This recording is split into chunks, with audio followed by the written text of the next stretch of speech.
Your Honor, I have a degree from Harvard. Do you really think I need to listen to someone who probably went to community college? The words hang in the air like poison. Every person in Providence Municipal Court freezes. Judge Frank Caprio's eyebrows rise slowly. He leans back in his chair. His fingers touch together in front of his face. The defendant stands there. His arms are crossed. A smirk plays on his lips. This is Derek Ashford Chen. He's 23 years old. His navy blue blazer has a Harvard crest pin on the lapel. His Oxford shirt is pressed so crisp it could cut paper. Ray-Ban sunglasses rest on top of his perfectly styled black hair. A Tag Heuer watch catches the fluorescent lights. His leather briefcase sits on the defense table. It probably costs $3,000. But before we get to what happens next, if you believe that education should teach humility instead of arrogance, you need to see how Judge Caprio handles this. What happens in the next few minutes will shock you. The bailiff had called the case 5 minutes earlier. Case number 2025, TR 94562. State versus Derek Ashford Chen. Charge of reckless driving, failure to yield, and interference with emergency services. Derek walked in like he owned the building. His designer loafers clicked on the tile floor. Click, click, click. Each step was deliberate, confident, arrogant. On the other side of the courtroom sits Maria Santos. She's 41 years old. Her uniform is light blue with a name tag that reads Santos, Emergency Medical Technician. Dark circles hang under her eyes. Her hands rest in her lap. They're worn from years of lifting stretchers and saving lives. She works for Providence Emergency Medical Services. She's been an EMT for 19 years. Maria has 3 kids at home. Her oldest daughter is 16. She's applying to colleges, but they can't afford the fees. Her middle son is 13. He has asthma and needs expensive medication. Her youngest is 8. Maria's husband died 4 years ago from cancer. She works double shifts to keep food on the table. Sometimes she works 16 hours straight. She leaves her house at 5 in the morning. She gets home after midnight. She does this 6 days a week. Today, she sits in court because of Derek. 2 weeks ago, she was rushing to an emergency. A child had stopped breathing. Every second mattered. The ambulance had its lights flashing. Its siren was screaming. They were flying down Benefit Street, near Brown University. Derek was driving his Mercedes-Benz C-Class. Midnight blue with tinted windows. He was listening to music. The volume was loud. He was texting someone. His phone was in his hand. The law says you have to pull over when an ambulance comes. Everyone knows this. It's basic respect. It's common sense. It saves lives. Derek didn't pull over. He sped up. He tried to beat the ambulance through the intersection. He cut right in front of them. The ambulance driver slammed the brakes. The whole vehicle shook. Maria was in the back with her partner. They were thrown forward. Equipment crashed to the floor. The stretcher rolled and hit the wall. They lost 47 seconds. 47 seconds doesn't sound like much. But when a 6-year-old boy isn't breathing, every second is everything. That little boy survived. Thank God. But it was close. Too close. And it was Derek's fault. After the call ended, Maria's partner got Derek's license plate. They filed a report. The police tracked him down. Body camera footage from a nearby officer showed everything.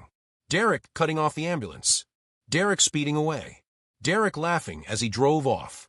Now Derek stands in Judge Caprio's courtroom. His lawyer is next to him. A man in an expensive suit who looks uncomfortable. The lawyer knows this is bad. He tried to get Derek to plead guilty and apologize. Derek refused. He said, "I'm not apologizing to some ambulance driver. I had right of way. I was there first." Judge Caprio looks at the file in front of him. He's 78 years old. He's been a judge for over 30 years. He's seen everything. Rich kids who think rules don't apply to them. Poor people struggling to pay parking tickets. Everyone in between. He treats everyone the same. That's why people love him. That's why this courtroom is special. "Mr. Chen," Judge Caprio says. His voice is calm. Professional. "Do you understand why you're here today?" Derek shrugs. One shoulder goes up and down. "Not really. I was driving. An ambulance came up behind me. I kept going. That's not illegal." In the gallery, someone makes a sound, like a gasp mixed with disbelief. A woman in the back row shakes her head. Judge Caprio's expression doesn't change. "Actually, Mr. Chen, it is illegal. Rhode Island law requires all vehicles to pull over and stop for emergency vehicles. The law is very clear. Derek rolls his eyes. Actually rolls his eyes at a judge. Whatever. I didn't hear the siren. My music was on. The judge nods slowly. I see. And were you also unable to see the flashing lights? I wasn't paying attention to my mirror, Derek says. He sounds bored. Like this is wasting his time. Why weren't you paying attention? The judge asks. Derek pauses. His lawyer touches his arm. A warning. Don't answer that. Derek shakes him off. I was texting. But that's not the point. The point is I didn't do anything wrong. Maria's hands clench in her lap. Her jaw tightens. She looks down at the floor. She's trying to stay calm. Trying to stay professional. Judge Caprio picks up a piece of paper. Mr. Chen, I have a police report here. It says you were driving 53 miles per hour in a 25-mile-per-hour zone. It says you cut directly in front of an ambulance with its lights and sirens on. It says you nearly caused a collision. Does that sound familiar? The cop is lying, Derek says. His voice is flat. Matter of fact, cops lie all the time. Everyone knows that. The courtroom reacts. Multiple people gasp. A man in a police uniform sitting in the back stands halfway up. The bailiff looks at him and shakes his head. Not yet. The officer sits back down. His face is red. Judge Caprio takes off his glasses. He cleans them with a cloth from his desk. This is a tell. People who know him recognize it.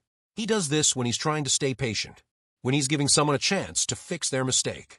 Mr. Chen, I'm going to give you an opportunity. Would you like to show some respect for this court? Would you like to acknowledge that your actions were dangerous? Derek laughs. It's not a real laugh. It's a scoff. A sound of contempt. Respect? Your Honor, do you know who I am?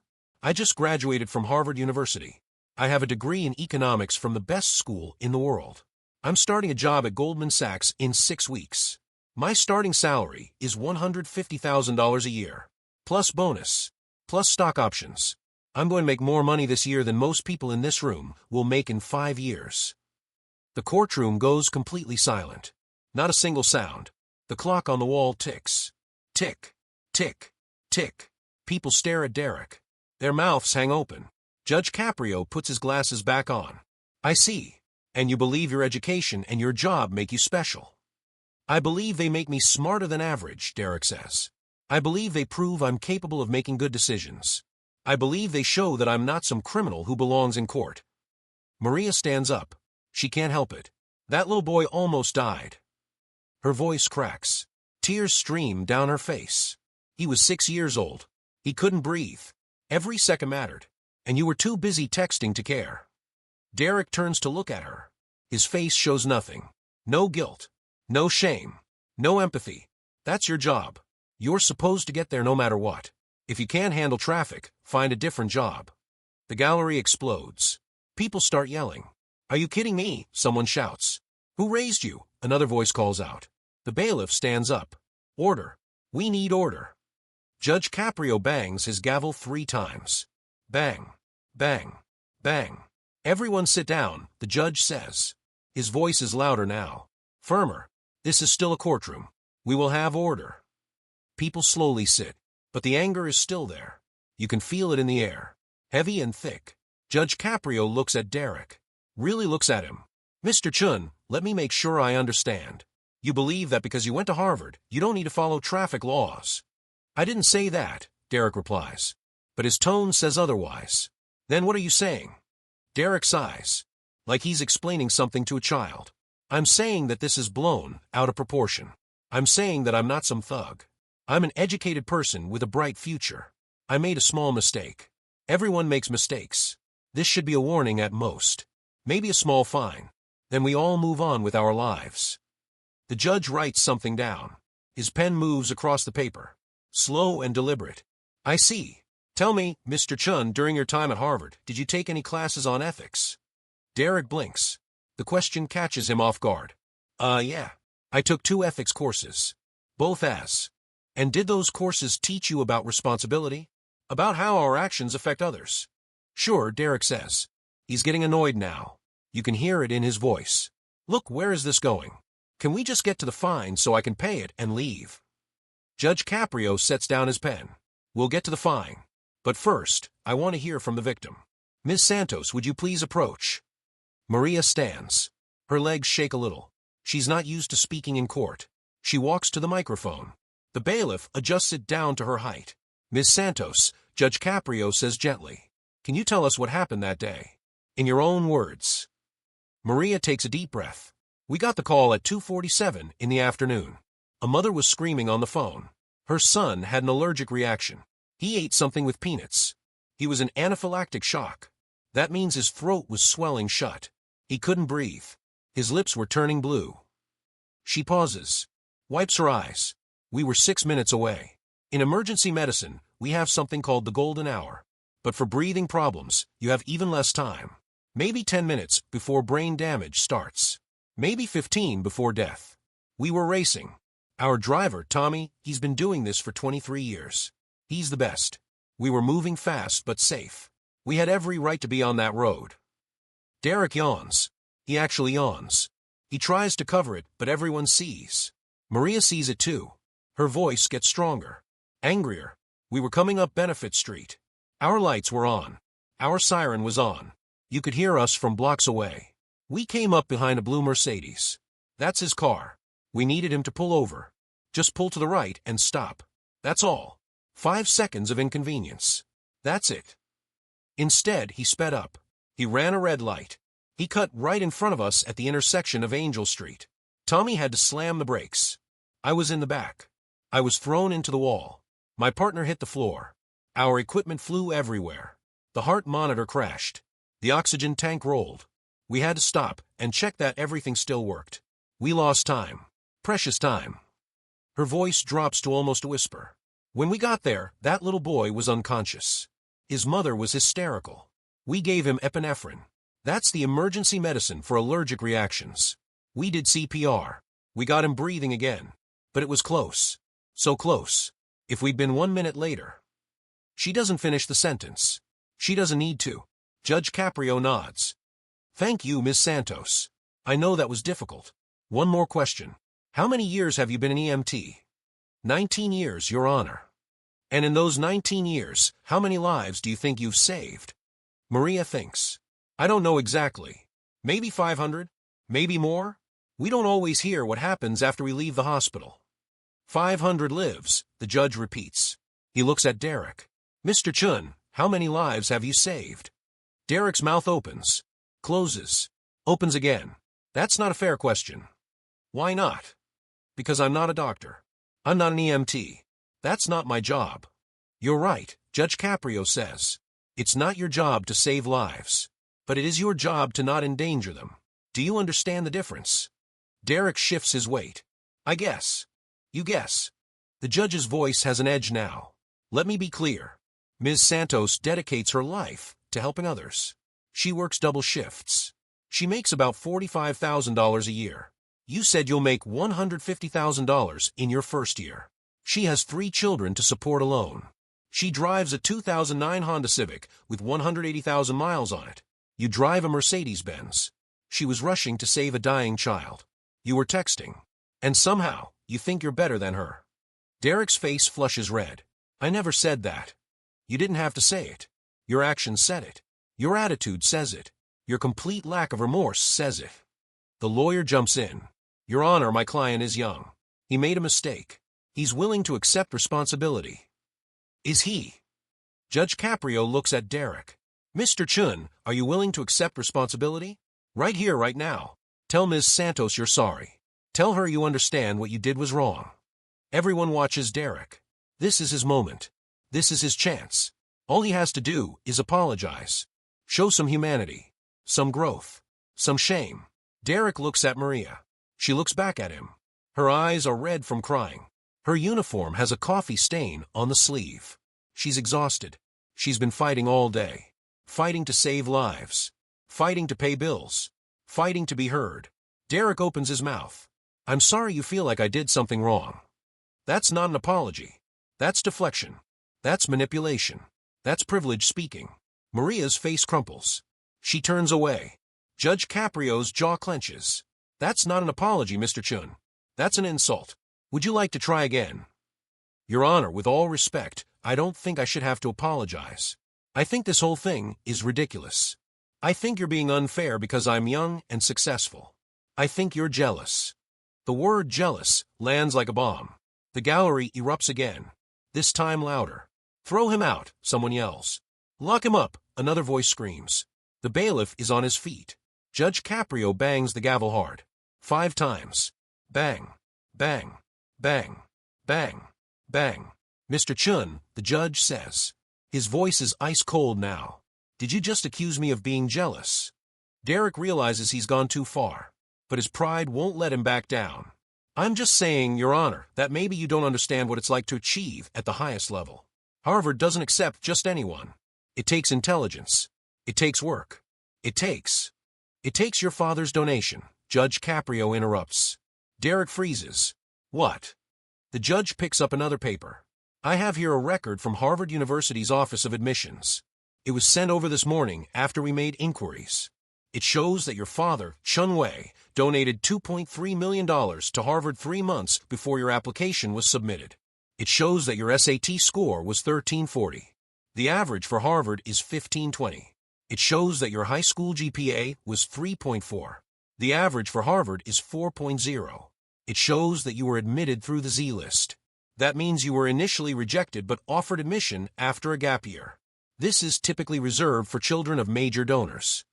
The color drains from Derek's face. His confident posture crumbles. His shoulders slump forward. So let me be clear, the judge continues. You didn't get into Harvard because you're brilliant. You got in because your father is rich. Your degree doesn't prove you're smart. It proves your father can write checks. Derek's mouth opens, but no sound comes out. People in the gallery are whispering. The revelation spreads like wildfire. A bought degree. A fake achievement. Everything he's been bragging about is a lie. But that's not even the worst part, Judge Caprio says. He picks up another document. I also have here your driving record. Mr. Chen, how many speeding tickets have you received in the past 3 years? Derek's lawyer grabs his arm. Don't answer that. I'll answer it for you, the judge says. 7. You've received 7 speeding tickets in 3 years. 5 in Massachusetts. 2 in Rhode Island. Do you know how many of those tickets resulted in points on your license? Silence. 0. Because your father hired lawyers to fight every single one. You paid thousands of dollars in legal fees to avoid taking responsibility. And here you are again, running from consequences, hiding behind your father's money. Judge Caprio leans forward. But there's more. Officer Rodriguez, would you please approach? A police officer stands from the back row. He walks to the front. He's wearing his full uniform. His badge shines under the lights. Officer Rodriguez, the judge says, you were the responding officer to this incident, correct? Yes, Your Honor. And you spoke with the defendant at the scene? I did. Can you tell the court what he said? Officer Rodriguez pulls out a notepad. He flips through pages. When I pulled him over about 6 blocks from the incident, I asked why he didn't yield to the ambulance. He said, and I quote, I was in a hurry. Their emergency isn't my problem. I then informed him that interfering with emergency services is a crime. He said, my dad plays tennis with the mayor. You think this ticket is going anywhere? I asked for his license and registration. He threw them at me. Actually threw them. They hit my chest. Did you document this behavior in your report? I did. I also noted that he was on his phone when I approached the vehicle. When I asked him to put away, he said, make me. Derek is shrinking, getting smaller and smaller. His earlier confidence is gone. Vanished. He looks at the floor.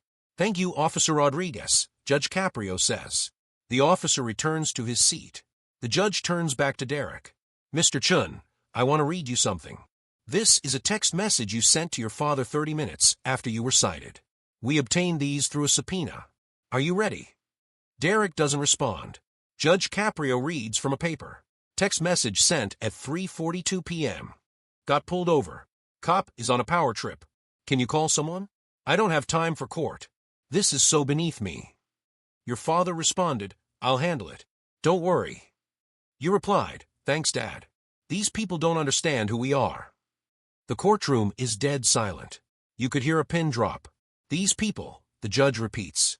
Who exactly are these people, Mr. Chen? No answer.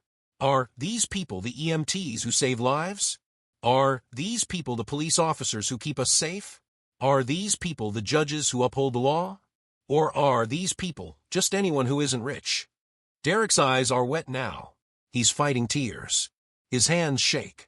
Let me tell you something, Judge Caprio says. His voice is softer now, but more powerful. I grew up in this city. Providence, Rhode Island. My parents came here from Italy. They had nothing. My father was a fruit peddler. He sold fruit from a cart on the street. We lived in a tiny apartment with no heat. In winter, we wore coats to bed. We shared one bathroom with 2 other families. I wore my brother's old shoes to school. Sometimes there were holes in the soles. When it rained, my socks got wet. He pauses. Lets that sink in. I went to public school. Not because I wanted to, because that's all we could afford. I studied at the public library because we didn't have space at home. I worked part-time jobs starting when I was 12 years old. I delivered newspapers. I bagged groceries. I saved every penny. When it was time for college, I went to Providence College. A good school. Not Harvard, but good. I paid my own way. I took out loans. I worked 2 jobs while going to class. It took me 6 years to graduate instead of 4 because I could only afford part-time enrollment. Derek is fully crying now. Tears run down his face. He wipes them with his sleeve. After college, the judge continues, I went to Suffolk University Law School. Again, not Harvard. But I learned. I worked. I earned my degree. I didn't have a father who could donate millions. I had a father who taught me the value of hard work, who taught me respect, who taught me that every person matters. The janitor matters as much as the CEO. The EMT matters as much as the banker. The judge matters as much as the Harvard graduate. He looks directly into Derek's eyes. You think your degree makes you better than other people. It doesn't. You think your job makes you important. It doesn't. You think your father's money gives you special treatment. Maybe it has until now. But not today. Not in my courtroom. Maria is crying too. But her tears are different. They're tears of vindication. Of being seen. Of being valued. Derek Ashford Chen, Judge Caprio says formally, you are charged with reckless driving, failure to yield to an emergency vehicle, and interference with emergency services. How do you plead? Derek's lawyer whispers in his ear. Derek nods. His voice is small. Guilty, Your Honor. I'm sorry I didn't hear you. Please speak up. Guilty. Louder this time. All 3 charges. Yes. All 3. I'm guilty. Judge Caprio nods. Thank you. Now we can begin sentencing. But before I do, I want to tell you something. I'm not sentencing you because I'm jealous. I'm not sentencing you because I don't like you. I'm sentencing you because actions have consequences. And it's time you learned that. The judge picks up his pen. First, for the charge of reckless driving, I'm fining you $2,500. For failure to yield to an emergency vehicle, an additional $5,000. For interference with emergency services, another $5,000. Total fines, $12,500. Derek barely reacts. $12,000 is nothing to him. His watch costs more than that. Second, your driver's license is suspended for 1 year. Starting immediately.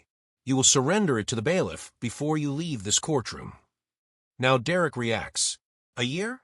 Your Honor, I need to drive. I'm starting work in New York. I need my car. You should have thought of that before you endangered lives. New York has excellent public transportation. Use it. Next. The judge continues. Third, you will complete 200 hours of community service. But not just any community service. You will complete those hours working with Providence Emergency Medical Services. You will ride along with EMTs. You will see what they see. You will respond to emergencies. You will watch them save lives. You will do this every Saturday and Sunday from 6 a.m. to 6 p.m. until your 200 hours are complete. That means you'll be working 24 hours per week. It will take you about 8 weeks to finish. Derek's mouth falls open. But I start work in 6 weeks. Then you'd better talk to your employer. Maybe they'll let you start late. Maybe they won't. That's not my concern. My concern is that you learn what service means. What sacrifice means. What it means to put others before yourself. The judge isn't done. You will report to Maria Santos. She will be your supervisor. You will do exactly what she tells you. If you're late, your hours don't count. If you're disrespectful, your hours don't count. If you complain, your hours don't count. You will wear the same uniform as other volunteers. No designer clothes. No expensive watches. You will blend in. You will be humble. You will be grateful for the opportunity to learn. Maria looks shocked. She didn't expect this. She's going to supervise him? The judge catches her eye and nods. Trust me. Fourth, Judge Caprio says, you will write a 5,000-word essay. The topic is the difference between education and intelligence. You will use examples from your own life. You will be honest. You will be introspective. That means you'll look inside yourself and examine your choices. You will give this essay to me personally when you complete your community service. If I don't find it genuine, you'll write it again. Derek is writing all this down. His hand shakes as he takes notes. Fifth, you will make a public apology. Not here, not to me. To the community. You will write a letter to the editor of the Providence Journal newspaper. In that letter, you will describe what you did. You will take full responsibility. You will apologize to Ms. Santos by name. You will thank the police officer who cited you. You will encourage other young drivers to learn from your mistake. And you will publish it with your full name. No anonymity. No hiding. You will own this. The lawyer is scribbling frantically. This is the most severe sentence he's ever seen for a traffic violation. Sixth, you are on probation for 2 years. During those 2 years, if you receive even one traffic citation, you will come back before me. And if that happens, I will give you jail time. Do you understand? Derek nods. Yes, Your Honor. I didn't hear you. Yes, Your Honor. I understand. Good. Now there's one more thing. The way you behaved in this courtroom today was unacceptable. You disrespected me. You disrespected Ms. Santos. You disrespected Officer Rodriguez. You disrespected every person in this room. For that, I'm holding you in contempt of court. Bailiff, take the defendant into custody. He'll spend the next 15 days in the adult correctional institutions. Maybe that will give him time to think. Derek's eyes go wide. Wait, what? Jail? You're sending me to jail? I am. But I have things to do. I have an apartment lease to sign in New York. I have. You have a debt to pay, the judge interrupts, and you'll start paying it now. Bailiff. The bailiff approaches.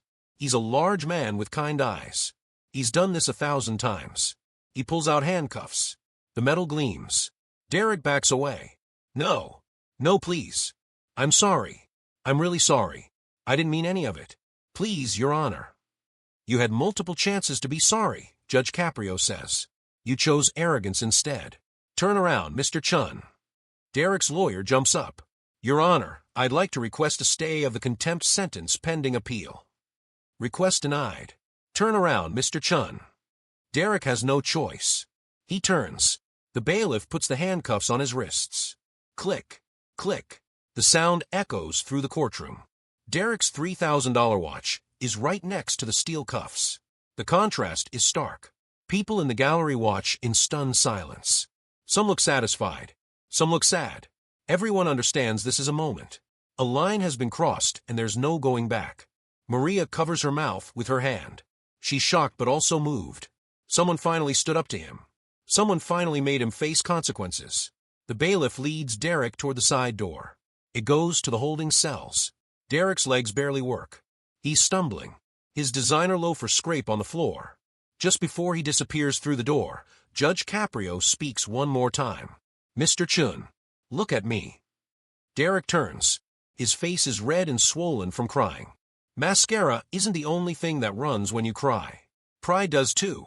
When you get out in 15 days, the judge says you're going to have a choice. You can continue being the person you were when you walked in here today. Arrogant, entitled, disconnected from reality. If you make that choice, I guarantee you'll be back in a courtroom someday. Maybe not mine, but someone's. And next time, it might be for something much worse than a traffic violation. He pauses. Let's Derek absorb this. Or you can choose to be different. You can choose to learn, to grow, to understand that life isn't about how much money you have or what school you went to. It's about how you treat people. It's about whether you add value to the world or just take from it. It's about character. And right now, your character is lacking. But character can be built if you're willing to do the work. Derek nods. It's a small nod, barely visible, but it's there. The choice is yours, Judge Caprio finishes. I hope you choose wisely. The bailiff opens the door. Derek walks through. The door closes behind him with a heavy thunk. He's gone. The courtroom releases a collective breath. People start whispering, processing what just happened. A Harvard graduate, handcuffed, heading to jail. It feels surreal. Judge Caprio looks at Maria. Ms. Santos, I know I've given you additional responsibility. If you're not comfortable supervising Mr. Chen's community service, I can assign someone else. Maria stands. She wipes her eyes. No, Your Honor. I'll do it. If there's any chance he can learn something, I want to be part of that. Plus, someone needs to make sure he actually does the work. A few people in the gallery chuckle. The tension breaks slightly. Thank you, the judge says. The court appreciates your service. Not just today, but every day. You and your colleagues are heroes. Real heroes. Please know that. Maria's face softens. She nods. Thank you, Your Honor. You're dismissed. Take care of yourself. Maria gathers her things. As she walks toward the exit, several people stop her. They shake her hand. They hug her. You're amazing, one woman says. Thank you for what you do, a man adds. Maria smiles through tears. She's been invisible for so long. Today she was seen. 15 days pass. The adult correctional institutions in Rhode Island is not a pleasant place. It's a real jail with real criminals. Derek Chen spent those 15 days in a cell with 3 other men. One was there for assault, one for drug possession, one for robbery. They weren't impressed by his Harvard degree. The first night, Derek tried to explain that he didn't belong there, that it was all a misunderstanding, that his father would fix everything. The guy in the bunk above him laughed. Your daddy ain't here, college boy. Better get comfortable. Derek learned quickly that his old strategies didn't work in jail. Money meant nothing. Status meant nothing. The only thing that mattered was respect, and respect had to be earned. He kept his head down. He followed rules. He did his chores. He didn't complain. On day 3, he helped his cellmate write a letter to his daughter. The man couldn't spell very well. Derek didn't judge. He just helped. The man thanked him. It was the first genuine thank you Derek had received in years. On day 7, Derek called his father. The call was limited to 15 minutes.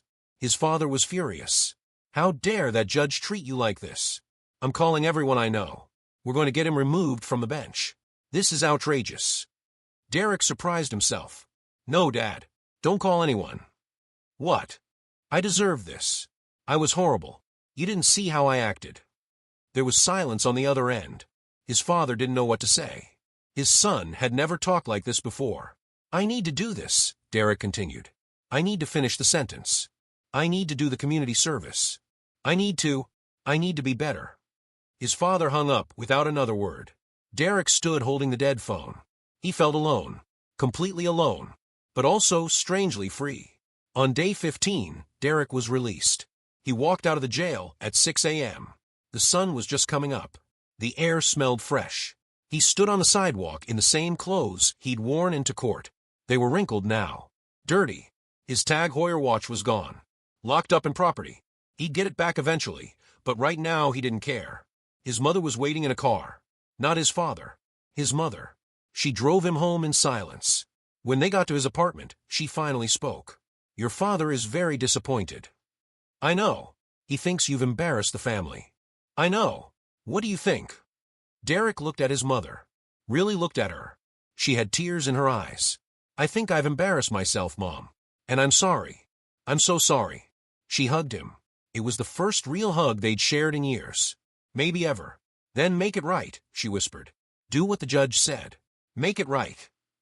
2 days later, Derek reported for his first day of community service.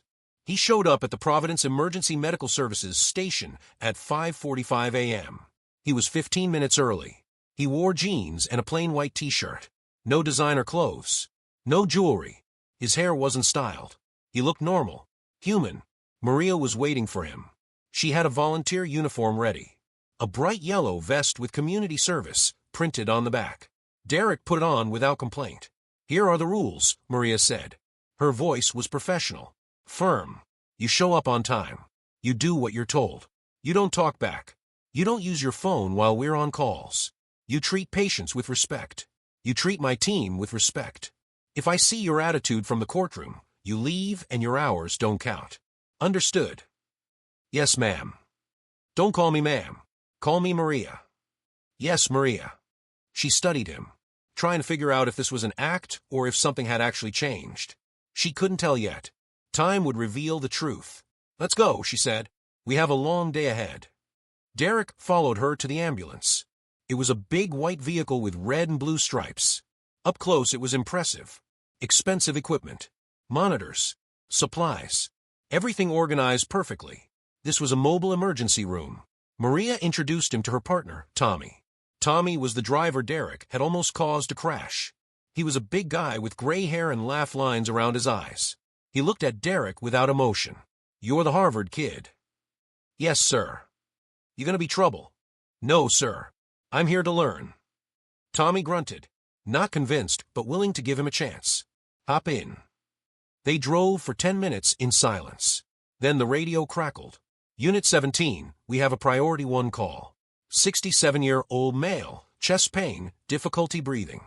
Address is 842 Broad Street, apartment 3B. Maria grabbed the radio. "Unit 17 responding." She looked back at Derek. "This is real. Someone might be dying. Watch and learn." Tommy hit the lights and sirens. The ambulance surged forward. Derek held onto a rail. His heart pounded. This was nothing like he expected. They arrived in 4 minutes. Maria and Tommy jumped out. They grabbed equipment. Derek followed, staying out of the way. They ran up 3 flights of stairs. Derek was breathing hard by the top. Maria and Tommy weren't. They'd done this thousands of times. Inside apartment 3B, an elderly man lay on the couch. His wife was next to him, crying. "Please help him." He said his chest hurt, and then he couldn't breathe. Maria knelt next to the man. Her voice changed. It became soft, calm, reassuring. "Sir, my name is Maria. I'm here to help you. Can you tell me your name?" "Robert," the man wheezed. "Okay, Robert. I need you to stay calm. We're going to take care of you." She worked quickly. She checked his pulse, his blood pressure. She listened to his heart with a stethoscope. She put an oxygen mask on his face. Every movement was efficient, practiced, no wasted motion. Tommy prepared the stretcher. Derek helped carry equipment. He felt useless, but tried to contribute where he could. Within 6 minutes, Robert was loaded into the ambulance. Maria rode in the back with him. Derek sat in the jump seat, watching. Maria started in 4-line. She gave medication. She talked to Robert the whole time, keeping him calm. "You're doing great, Robert. We're almost to the hospital. Your wife is right behind us. She'll meet us there. Everything is going to be okay." At the hospital, they transferred Robert to the emergency room. A team of doctors and nurses took over. Maria gave them a detailed report. Patient history, vital signs, medications administered, symptoms, everything crisp and professional. After Robert was inside, Maria and Tommy cleaned the ambulance. They restocked supplies. They documented everything on tablets. Derek helped clean. He wiped down surfaces. He reorganized equipment under Maria's direction. It was humble work. Necessary work. "That man," Derek said quietly. "Is he going to be okay?" "Probably," Maria said. "We got there fast. He got treatment fast. His chances are good." "And if we'd been delayed?" Maria looked at him. "Then maybe not. That's why every second matters. That's why ambulances can't wait for cars that won't pull over." The words hung there. Derek understood. That could have been Robert 2 weeks ago. If the ambulance had been delayed coming to a call because of Derek's selfishness, someone like Robert might have died. The weight of that realization pressed down on him. They responded to 12 calls that day. A child with a broken arm. A woman having a seizure. An elderly person who fell. A teenager who overdosed on pills. A construction worker who cut his hand. Each call was different. Each call mattered. Each call showed Derek a side of life he'd never seen. These weren't characters in story. They were real people. Scared people. Hurting people. And Maria and Tommy helped every single one. They never complained. They never judged. They just served. By the end of the day, Derek was exhausted. They'd been going for 12 hours straight. He sat in the station break room, his head in his hands. Maria sat across from him. "Hard day." "I had no idea," Derek said. "I had no idea what you do. What you see. Now you know. How do you do it? Day after day?" Maria shrugged. "Someone has to, and I'm good at it. That matters. Finding something you're good at that helps people? That's purpose." Derek nodded. He was learning. Really learning. Not from a textbook. Not from a lecture. From experience. From reality. Over the next 8 weeks, Derek showed up every Saturday and Sunday. He never missed a day. He was never late. He worked without complaint. He learned medical terminology. He learned how to calm panicked family members. He learned how to lift a stretcher properly so his back didn't hurt. He learned respect. Maria watched him change. It was gradual but real. The arrogance faded. The entitlement disappeared. He started asking questions. Real questions. How do you deal with the hard calls? The ones where people die. What made you want to become an EMT? Do you ever feel appreciated? One Saturday in week 5, they responded to a call that changed everything. A car accident on Interstate 95. A teenager had been texting and driving. She crossed the center line. She hit another car head-on. The other driver was a young mother with 2 kids in the back seat. When they arrived, the scene was chaos. Fire trucks, police cars, multiple ambulances. The teenager who caused the crash was sitting on the curb. She was mostly unhurt, crying hysterically. The mother in the other car was unconscious. Her 2 children, ages 4 and 7, were screaming. The 4-year-old had a cut on her forehead. Blood everywhere. The 7-year-old was trapped. His leg was pinned. Maria and Tommy went to work. Other EMTs handled the mother. Maria focused on the kids. She talked to the 4-year-old. "Hi, sweetie, my name is Maria. What's your name?" "Emma," the little girl sobbed. "Emma, you're very brave. We're going to help your mom and your brother. But first, I need to take care of that cut. Is that okay?" Emma nodded. Maria cleaned and bandaged the cut. She made it seem like no big deal. Like magic. Emma stopped crying. Meanwhile, firefighters were using equipment to free the 7-year-old boy. It took 20 minutes. Derek stood there, helpless, watching. The boy was in pain, crying for his mom. Derek felt tears on his own face. He didn't try to hide them. When the boy was finally free, Maria checked him. Possible broken leg, but otherwise stable.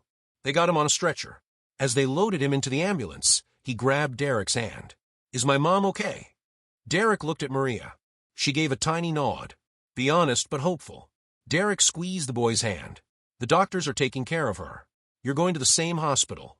You'll see her soon." At the hospital, Derek helped Maria with paperwork. He saw the teenager who caused the crash. She was in the hallway, her parents with her. She kept saying, "I just looked at my phone for a second. Just 1 second." Derek approached her. He wasn't planning to. It just happened. "Hey." She looked up. Her eyes were swollen. "I'm Derek. I'm a volunteer here. Can I tell you something?" She nodded. "A few weeks ago, I did the same thing you did. I was texting and driving. I cut off an ambulance. I could have killed someone. I got arrested. I'm doing community service. I thought I was special. I thought rules didn't apply to me. I was wrong." The girl started crying harder. "I just killed someone's mom." "You don't know that yet," Derek said gently. "But whether she makes it or not, you have to learn from this. You have to be better. I'm trying to be better. It's hard, but it's important." The girl's mother hugged Derek. She didn't say anything. She just hugged him. Derek hugged back. When he returned to the ambulance, Maria was waiting. "That was kind. What you said to her. I saw myself in her. That could have been me. If the judge hadn't stopped me, I probably would have hurt someone eventually." Maria nodded. "Judge Caprio is tough but fair. He sees potential in people, even when they don't see it in themselves." "Do you see potential in me?" Derek asked. He needed to know. Maria thought for a moment. "I see someone who's trying. That's more than I expected. Keep trying." 8 weeks turned into completion. Derek finished his 200 hours. His final day was a Sunday in late July. They had a quiet shift. Only 4 calls. Nothing critical. It felt like a gift. At the end of the shift, the whole team gathered in the station. Maria presented Derek with a certificate. This certifies that Derek Ashford Chen completed 200 hours of community service with Providence Emergency Medical Services. He served with dedication and respect. We wish him well. Everyone clapped. Tommy shook his hand. Other EMTs he'd worked with patted his back. Derek felt something he hadn't felt in years. He felt proud. Not proud of what his father bought him. Proud of what he earned. "Thank you," he said to the group. "I came here angry.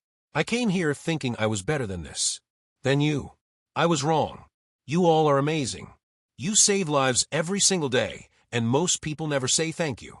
So I'm saying it now. Thank you. For letting me learn. For teaching me. For showing me what really matters." Maria smiled. A real smile. You're welcome, Derek. What's next for you? I called Goldman Sachs, he said. I asked if I could defer my start date by a year. They said yes. So I'm staying in Providence. I'm going to volunteer with an organization that teaches financial literacy to low-income families. I figure if I know about money, I should use that to help people who need it. Maria's eyes widened. You're staying? Yeah. I'm not done learning yet. Plus, I owe this city. I owe you. I owe everyone I disrespected. 1 year of service feels like a start. Tommy grinned. Maybe there's hope for you after all, Harvard. 2 days later, Derek sat in Judge Caprio's chambers. He'd requested a meeting to deliver his essay. The judge agreed to see him. Derek placed a folder on the desk. This is the essay you assigned. The difference between education and intelligence. I tried to be honest. Judge Caprio opened the folder. He read silently. The pages were handwritten. Neat but not perfect. Genuine. He read for 10 minutes while Derek sat nervously. Finally, the judge looked up. This is good work, Mr. Chen. Thank you, Your Honor. You write about how your education taught you information, but not wisdom. How intelligence isn't about knowing facts, but about understanding people. You write about specific patients you met during your service. About Maria and Tommy. About the lessons you learned. This is reflective. Honest. Growth. Derek nodded. I meant every word. I believe you. The judge closed the folder. How do you feel now, compared to when you stood in my courtroom 3 months ago? Derek thought carefully. I feel smaller, but in a good way. I used to think I was the center of the universe. Now I realize I'm just one person. One person who can choose to help or to hurt. I want to help. That's a good realization. What about your Harvard degree? Do you still think it makes you special? No. It's a piece of paper. It might open doors, but what I do after walking through those doors is what matters. Character matters more than credentials. Judge Caprio smiled. A rare, warm smile. Mr. Chen, when you walked into my courtroom, I saw a spoiled child. Today I see a young man.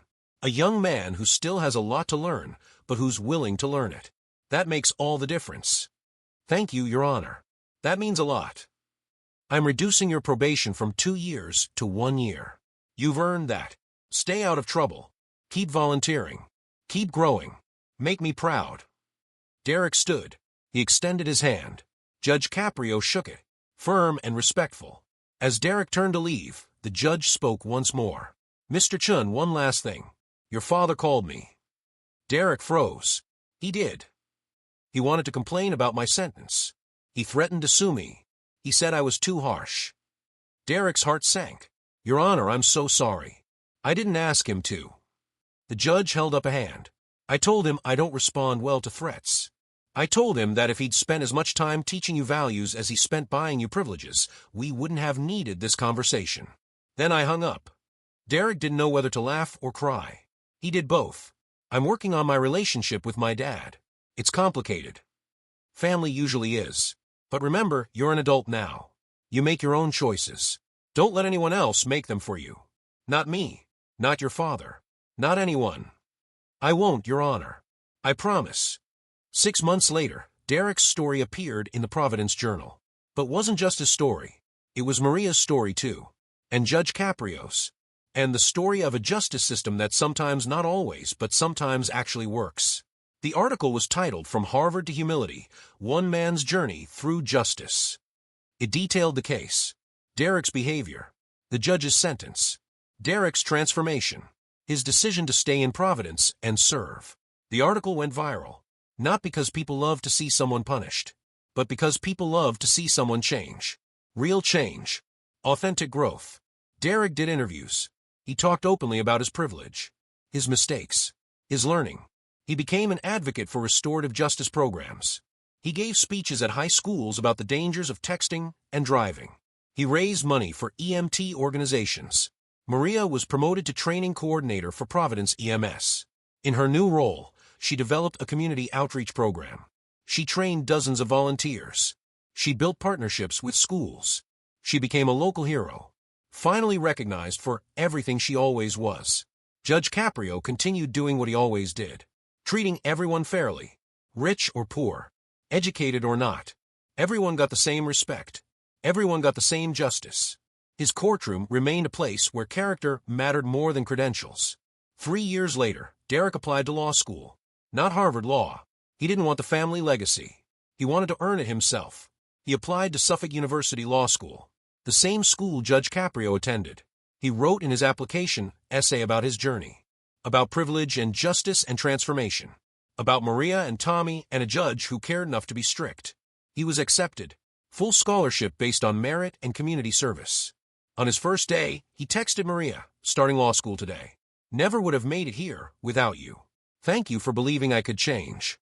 She texted back, I didn't believe you could change. I believed you would choose to change. There's a difference. Proud of you. Derek smiled. He walked into class. He sat in the back row. He took out a notebook. He wrote the date at the top. And below it he wrote a quote. Something Judge Caprio said that he'd never forget. Character isn't built in moments of success. It's built in moments of failure. What matters is what you do next. Derek closed his eyes. He thought about the young man who walked into that courtroom 3 years ago. Arrogant, entitled, lost. That person was gone.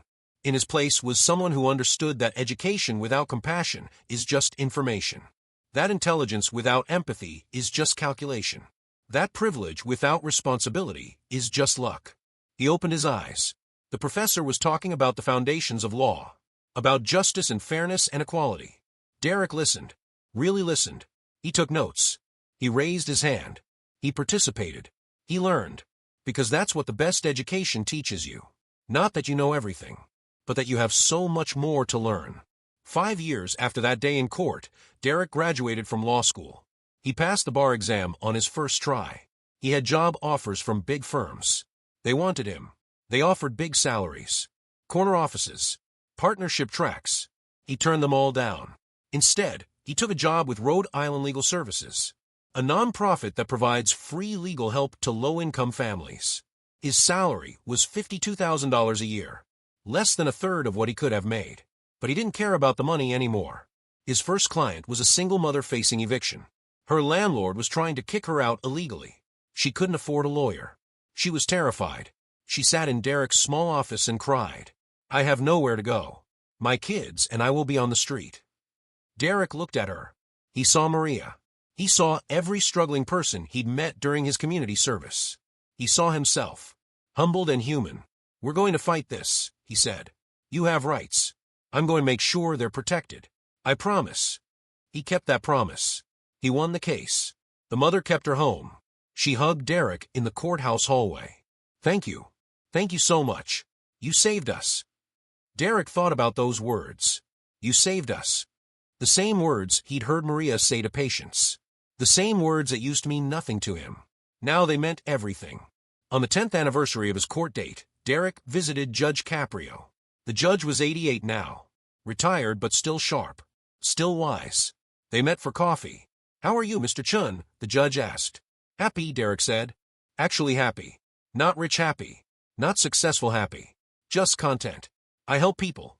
I make a difference. That feels good. Judge Caprio nodded. That's the secret most people never learn. Happiness doesn't come from what you get. It comes from what you give. You taught me that. No. I just gave you the opportunity to learn it. You did the work. You made the choice. They sat in comfortable silence. Two men from very different worlds, connected by one moment, one case, one chance at redemption. Do you regret it? Derek asked, being so tough on me. Not for a second. Do you? Derek smiled. Not for a second. This story teaches us something important. It teaches us that where you start doesn't determine where you finish. It teaches us that privilege can blind us, but consequences can help us see. It teaches us that education without character is empty. That success without service is meaningless. That titles without humility are worthless. Derek Ashford Chen walked into court as a boy who thought his Harvard degree made him better than everyone else. He walked out as a man who understood that real worth comes from what you give, not what you take. Maria Santos worked as an EMT for 19 years before anyone really saw her. One court case changed that. She got the recognition she deserved. But more importantly, she got the satisfaction of seeing someone transform, of knowing her work mattered, not just medically, but humanly. Judge Frank Caprio did what he always did. He saw past the surface. He saw potential, and he pushed someone to reach it, not with sympathy, with accountability, with standards, with consequences, because that's what real justice looks like. Money can buy many things. It can buy degrees and cars and watches and influence, but it cannot buy character. It cannot buy respect. It cannot buy redemption. Those things must be earned, through hard work, through humility, through service. And in Judge Frank Caprio's courtroom, on that summer day when a privileged young man learned the hardest lesson of his life, justice wasn't just served. It was transformative. It was healing. It was real. That's the kind of justice we need more of. Not justice that destroys. Justice that builds. Not justice that punishes without purpose. Justice that teaches. That reforms. That believes in second chances, but only after first accountability. Derek's Harvard diploma hangs in his office now. But next to it hangs something else. His community service certificate from Providence EMS. And his law license. And photos of clients he's helped. And a handwritten note from Maria that says, "Proud of you." Those things matter more than any degree ever could. Because those things represent choices. Growth. Character. And character, in the end, is all that matters.